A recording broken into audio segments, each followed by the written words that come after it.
Good morning, students.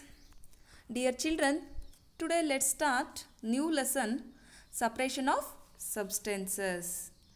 Today we will learn how to separate the substances in our day-to-day life and which methods are used to separate the substances.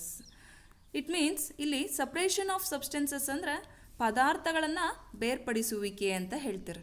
ಅಂದರೆ ದಿನನಿತ್ಯದಲ್ಲಿ ಯಾವೆಲ್ಲ ವಿಧಾನಗಳನ್ನು ಬಳಸ್ಕೊಂಡು ಪದಾರ್ಥಗಳನ್ನು ಬೇರ್ಪಡಿಸ್ತಾ ಹೋಗ್ತೀವಿ ಅನ್ನೋದನ್ನ ಈ ಲೆಸನಲ್ಲಿ ನೋಡ್ತಾ ಹೋಗೋಣ. We see that before we use a substances we need to separate harmful or non-useful substances that may be mixed with it. Sometimes we separate even useful components if we need to use them separately. The substances to be separated may be particles of different sizes or materials. These may be in any three states of matter, that is solid, liquid or gas. So how do we separate substances mixed together if they have so many different properties? So ಒಂದು ಪದಾರ್ಥವನ್ನು ಬಳಸುವ ಮೊದಲು ಅದರಲ್ಲಿ ಮಿಶ್ರಣಗೊಳಿಸಿರಬಹುದಾದ ಹಾನಿಕಾರಕ ಉಪಯುಕ್ತವಲ್ಲದ ಪದಾರ್ಥಗಳನ್ನು ಬೇರ್ಪಡಿಸಬೇಕಾಗುತ್ತೆ ಎಂದು ನಾವು ತಿಳಿತಾ ಹೋಗ್ತೀವಿ. ಕೆಲವೊಮ್ಮೆ ಉಪಯುಕ್ತ ಘಟಕಗಳನ್ನು ಪ್ರತ್ಯೇಕವಾಗಿ ಬಳಸಬೇಕಾದಲ್ಲಿ ಅವುಗಳನ್ನು ಕೂಡ ಬೇರ್ಪಡಿಸಬೇಕು. ಸೊ ಬೇರ್ಪಡಿಸಬೇಕಾದ ಪದಾರ್ಥಗಳು ವಿವಿಧ ಗಾತ್ರಗಳ ಅಥವಾ ವಿವಿಧ ಪದಾರ್ಥಗಳ ಕಣಗಳಾಗಿರಬಹುದು. ಇವು ದ್ರವ್ಯದ ಯಾವುದೇ ಮೂರು ಸ್ಥಿತಿಯಲ್ಲಿರಬಹುದು: ಘನ, ದ್ರವ ಅಥವಾ ಅನಿಲ. ವಿವಿಧ ಗುಣಗಳನ್ನ ಹೊಂದಿರುವಂಥ ಪದಾರ್ಥಗಳ ಮಿಶ್ರಣಗಳನ್ನು ಹೇಗೆಲ್ಲ ಬೇರ್ಪಡಿಸಬಹುದು ಅನ್ನೋದನ್ನು ನೋಡ್ತಾ ಹೋಗೋಣ. ಮೆಥಡ್ಸ್ ಆಫ್ ಸಪ್ರೇಷನ್, ಬೇರ್ಪಡಿಸುವ ವಿಧಾನಗಳು. We will discuss some simple methods of separating substances that are mixed together. You may come across some of these methods being used in day-to-day activities. So ಮಿಶ್ರಣಗೊಂಡಿರುವ ಪದಾರ್ಥಗಳನ್ನು ಬೇರ್ಪಡಿಸುವ ಕೆಲವು ಸರಳ ವಿಧಾನಗಳನ್ನು ನಾವು ಈ ಪಾಠದಲ್ಲಿ ಚರ್ಚಿಸೋಣ. ದಿನನಿತ್ಯದ ಚಟುವಟಿಕೆಯಲ್ಲಿ ಈ ಕೆಲವು ವಿಧಾನಗಳನ್ನ ನೀವು ಆಲ್ರೆಡಿ ನೋಡಿರಬಹುದು, ಆದರೆ ಇನ್ನೊಂದು ಸರಿ ಮತ್ತೆ ರೀಕಾಲ್ ಮಾಡ್ತಾ ಹೋಗ್ತೀವಿ. So separation of substances: hand picking, threshing, winnowing, sieving, sedimentation, decantation, filtration and evaporation. These are the methods of separation of substances. ಬೇರ್ಪಡಿಸುವ ವಿಧಾನಗಳು. First method, hand picking. Hand picking means this method of hand picking can be used for separating slightly larger sized impurities like pieces of dirt, stone and husk from wheat, rice or pulses. The quantity of such impurities is usually not very large. In such situations, we find that hand picking is a convenient method of separation of substances. So ಇಲ್ಲಿ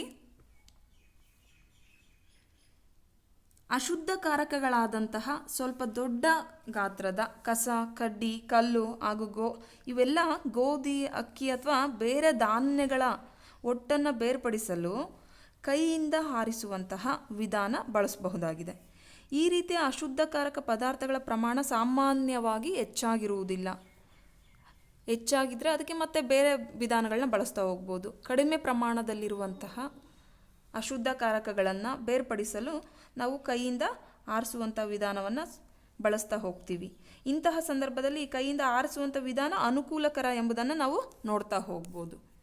so hand picking means ಏನು ಹೇಳ್ಬೋದು? Listen, the mixture of grains and stones remove all the impurities with your hand.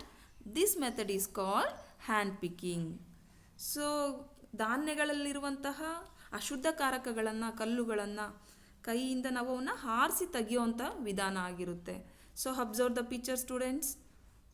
So ಇಲ್ಲಿ ಏನಾಗಿದೆ, rice ಇದೆ, ರೈಸಲ್ಲಿರುವಂಥ ಸ್ಟೋನ್ನ by ಹ್ಯಾಂಡಿಂದ separation ಮಾಡ್ತಾ ಇದ್ದಾರೆ. So ಇಲ್ಲಿ ಕೆಳಗಡೆ ಇರೋದೆಲ್ಲ ಸ್ಟೋನ್ಸ್ ಇದೆ. Observe the picture. The mixture of grains and stones remove all the impurities with your hand. This method is called hand picking. Next, second one, threshing. Threshing means ಬಡಿಯುವಿಕೆ ಅಥವಾ ಒಕ್ಕಣೆ ಮಾಡುವಿಕೆ ಅಂತೇಳಿ ಕರೀತಾ ಹೋಗ್ತಾರೆ.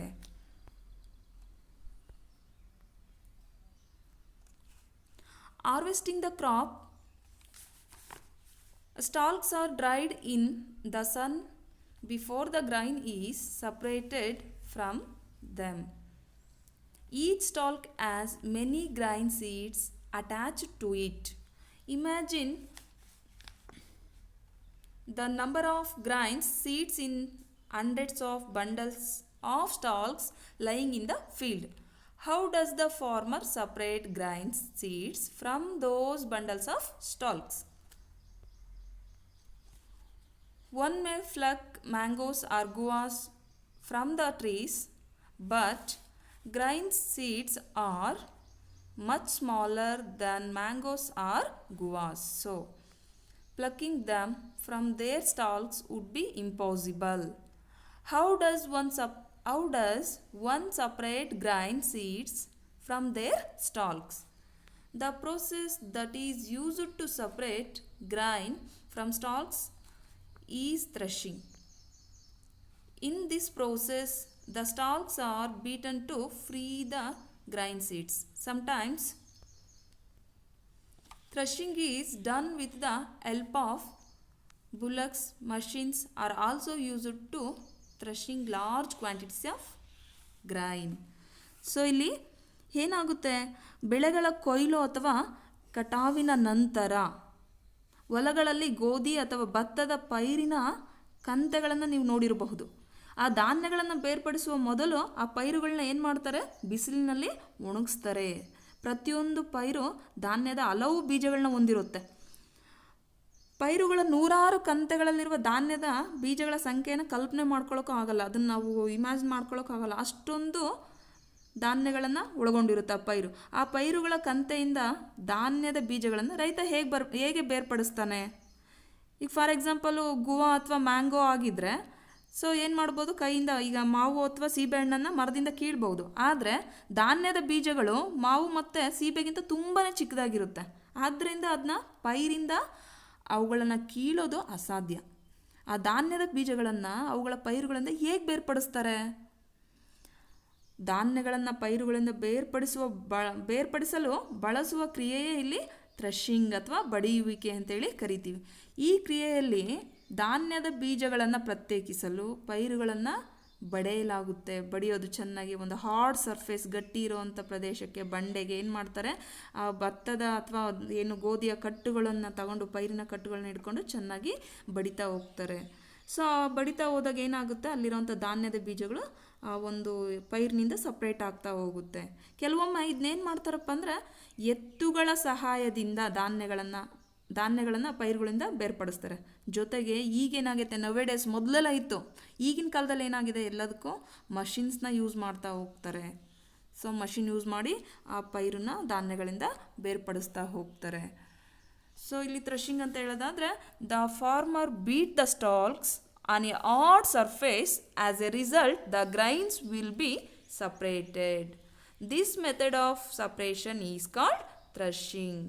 ಸೊ ಏನು ಹೇಳ್ತೀರಿ, ಇಲ್ಲಿ ರೈತ ಆ ಒಂದು ಪೈರಿನ ಕಂತುಗಳನ್ನು ಒಂದು ಹಾರ್ಡ್ ಸರ್ಫೇಸ್ಗೆ ಚೆನ್ನಾಗಿ ಬಡಿತಾ ಹೋಗ್ತಾರೆ. ಸೊ ಬಡ್ದಾಗ ಏನಾಗುತ್ತೆ, ಆಟೋಮೆಟಿಕಲಿ ಅಲ್ಲಿರೋವಂಥ ಧಾನ್ಯಗಳು ಆ ಪೈರಿನಿಂದ ಬೇರ್ಪಡ್ತಾ ಹೋಗ್ತಾರೆ. ಇದನ್ನು ಒಕ್ಕಣೆ ಮಾಡುವಿಕೆ ಅಂತ ಕರೀತಾರೆ. ಅಥವಾ ಬಡಿಯುವಿಕೆ ಅಂತ ಹೇಳಿ ಕರೀತಾರೆ. Finally the farmers beat the stalks on a hard surface. As a result the grains will be separated. This method of separation is called threshing. Next one, winnowing. Winnowing means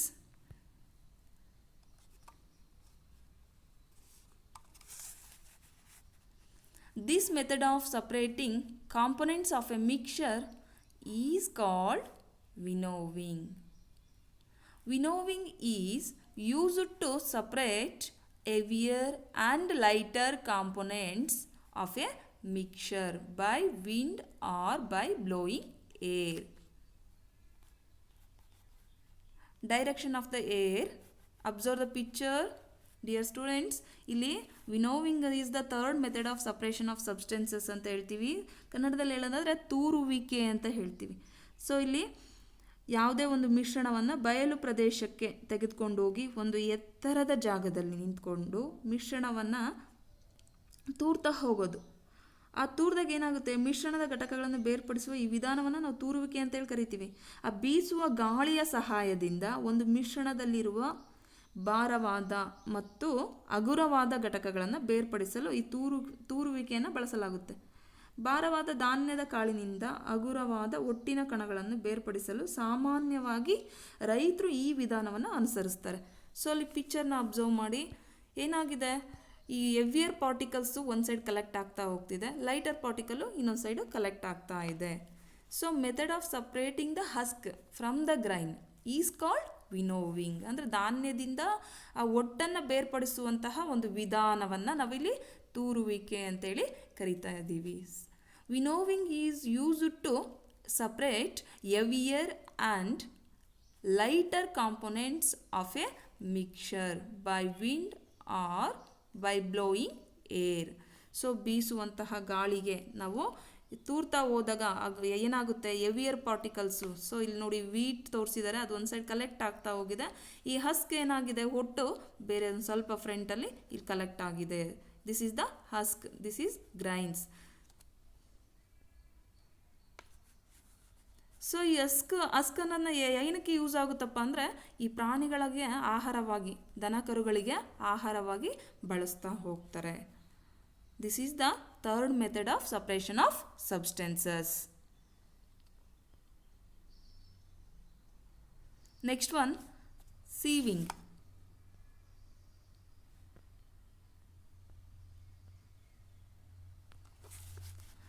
Sometimes we may wish to prepare a dish with flour. We need to remove impurities and bran that may be present in it.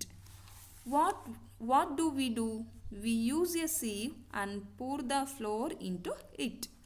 Sieving allows the fine flour particles to pass through the holes of the sieve, while the bigger impurities remain on the sieve. So ಏನು ಮಾಡ್ತಾರೆ, first ಇಲ್ಲಿ ನಾವು ಯಾವುದೇ ಒಂದು ಕೆಲವೊಮ್ಮೆ ನಾವು ಹಿಟ್ಟನ್ನು ಬಳಸಿ ಯಾವುದೇ ಒಂದು ತಿಂಡಿಯನ್ನು ರೆಡಿ ಮಾಡಬೇಕಪ್ಪ ಅಂದರೆ ಫಸ್ಟ್ ಏನು ಮಾಡ್ತಾರೆ, ಅದರಲ್ಲಿ ಇರಬಹುದಾಗಿರುವಂತಹ ಅಶುದ್ಧಕಾರಕ ಅಥವಾ ತೌಡನ್ನು ನಾವು ತೆಗಿಬೇಕಾಗುತ್ತೆ.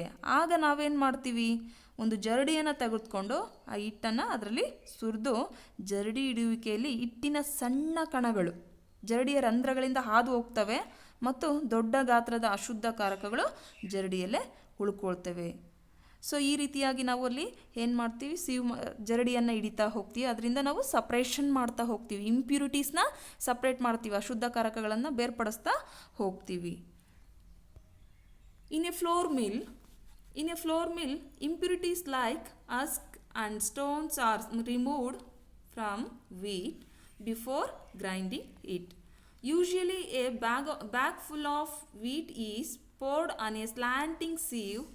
The sieving removes pieces of stones, stalks and husk that may still remain with wheat after threshing and winnowing. So listen student, ಇಲ್ಲಿ ಫ್ಲೋರ್ ಮಿಲ್ಲಲ್ಲಿ ಏನಾಗುತ್ತೆ, ಈ ಹಿಟ್ಟಿನ ಗಿರಣಿಯಲ್ಲಿ ಗೋಧಿಯನ್ನು ಪುಡಿ ಮಾಡುವ ಮೊದಲು ಏನು ಮಾಡ್ತಾರಪ್ಪ ಅಂದರೆ ಒಟ್ಟು ಮತ್ತು ಅದರಲ್ಲಿರುವಂಥ ಕಲ್ಲು ಅಶುದ್ಧ ಕಾರಕಗಳನ್ನ ಕ್ಲೀನ್ ಮಾಡ್ತಾ ಹೋಗ್ತಾರೆ, ತೆಗಿತಾ ಹೋಗ್ತಾರೆ. ಸಾಮಾನ್ಯವಾಗಿ ಏನು ಮಾಡ್ತಾರೆ, ಅಲ್ಲಿ ಸ್ವಲ್ಪ ಹಾಕೋದಿಲ್ಲ, ಇಡೀ ಒಂದು ಚೀಲವನ್ನು ಸುರಿಯಲಾಗುತ್ತೆ. ಆ ಇಳಿಜಾರು ಇರುವಂತಹ ಒಂದು ಜರಡಿಗೆ ಒಂದು ಚೀಲವನ್ನು ಸುರಿದ್ಬಿಟ್ಟು ಅದರ ಮುಖಾಂತರ ಏನಾಗುತ್ತೆ, ಆ ಇಂಪ್ಯೂರಿಟೀಸ್ನ ಬೇರೆ ಮಾಡ್ತಾ ಹೋಗ್ತಾರೆ. ಅದರಲ್ಲಿರೋವಂಥ ಅಶುದ್ಧ ಕಾರಕಗಳಾಗಿರ್ಬೋದು, ಕಲ್ಲುಗಳನ್ನ ಅಥವಾ ಒಟ್ಟುನ ಏನು ಮಾಡಿ ತೆಗೆದು ಬರುವಂಥ ಶುದ್ಧ ಅಂದರೆ ಬೇರ್ಪಡಿಸಿರುವಂತಹ ಅಥವಾ ಕ್ಲೀನ್ ಇರೋವಂಥ ಗೋಧಿಯನ್ನು ಪಡಿತಾ ಹೋಗ್ತಾರೆ. ಸೊ ಮನೆ ಕಟ್ಟುವ ಜಾಗಗಳಲ್ಲಿ ಮರಳಿಂದ ಕಲ್ಲನ್ನು ಬೇರ್ಪಡಿಸಲು ಕೂಡ ಬೇರೆ ಬೇರೆ ಜರಡಿಯನ್ನು ಬಳಸ್ತಾ ಹೋಗ್ತಾರೆ. ಈಗ ಮನೆ ಕಟ್ಟಬೇಕಪ್ಪ, ಏನೋ ಒಂದು ಪ್ಲಾಸ್ಟಿಂಗ್ ಮಾಡ್ತಾ ಇದ್ದಾರೆ ಅಂದರೆ ಅಲ್ಲಿ ಚೆನ್ನಾಗಿರೋವಂಥ ಮರಳು ಬೇಕು. ಆ ಮರಳು ಬೇಕಂದ್ರೂ ಕೂಡ ಅಲ್ಲಿ ಏನು ಮಾಡ್ತಾರೆ, ಈ ಜರಡಿಗಳನ್ನ ಬಳಸ್ಕೊಂಡು ಕ್ಲೀನ್ ಮಾಡ್ತಾ ಹೋಗ್ತಾರೆ. ಅದರಲ್ಲಿರೋವಂಥ ಕಲ್ಲನ್ನು ಸಪ್ರೇಟ್ ಮಾಡ್ತಾ ಹೋಗ್ತಾರೆ ಮರಳಲ್ಲಿರೋವಂಥದ್ದನ್ನ. So observe the picture student. ಇಲ್ಲಿ ಸೀವಿಂಗ್ ಅಂದರೆ ಜರಡಿ ಹಿಡಿತಾ ಇರೋದು ಅಂತ ಒಂದು ಚಿತ್ರವನ್ನು ತೋರಿಸ್ತಾ ಇದ್ದೀನಿ. Sieving is a method in which fine particles are sieved through the holes of the sieve while the bigger impurities remain on the sieve. Sieving is used in flour mill to separate impurities like husk and stone from wheat before grinding it. ಇಲ್ಲಿ sieving ಅಂದರೆ ಏನು ಹೇಳ್ತೀವಿ ನಾವು, ಅದರಲ್ಲಿರುವಂತಹ ದೊಡ್ಡ ಗಾತ್ರದ ಕಲ್ಲು ಆಗಿರ್ಬೋದು ಅಥವಾ ಅಶುದ್ಧ ಕಾರಕಗಳಾಗಿರ್ಬೋದು, ಉಪಯೋಗಕ್ಕೆ ಬರದೇ ಇರೋವಂತಹ ಏನು ಪದಾರ್ಥಗಳನ್ನು ಈ ಜರಡಿ ಹಿಡಿಯೋದ್ರ ಮುಖಾಂತರ ಏನು ಮಾಡ್ತೀವಿ, ಅಶುದ್ಧ ಕಾರಕಗಳನ್ನ ಬೇರ್ಪಡಿಸ್ತಾ ಹೋಗ್ತೀವಿ. This is the fourth method of separation of substances. Dear students, in this class we are discuss about the four methods. Which are the first one, hand picking ಅಂದರೆ ಕೈಯಿಂದ ಆರಿಸೋದಾಗಿರ್ಬೋದು. Next second one threshing. Threshing means ಒಕ್ಕಣೆ ಮಾಡುವಿಕೆ ಅಂತ ಹೇಳ್ತೀವಿ, ಬಡಿಯುವಿಕೆ. Next winnowing. Winnowing means method of separating the components from a mixture. In this method, heavier and lighter components of a mixture are separated by wind or blowing air. This method is called winnowing. Next, fourth method, sieving. Sieving means jaradi hidiyuvike. So sieving is a method in which fine particles are sieved through the holes of the sieve while the bigger impurities remain on the sieve. Sieving is used in flour mill to separate the impurities. So these are the four methods of separation of substances. So hand picking, threshing, winnowing, sieving. Other methods we will discuss in our next class. Now enough the class. Thank you.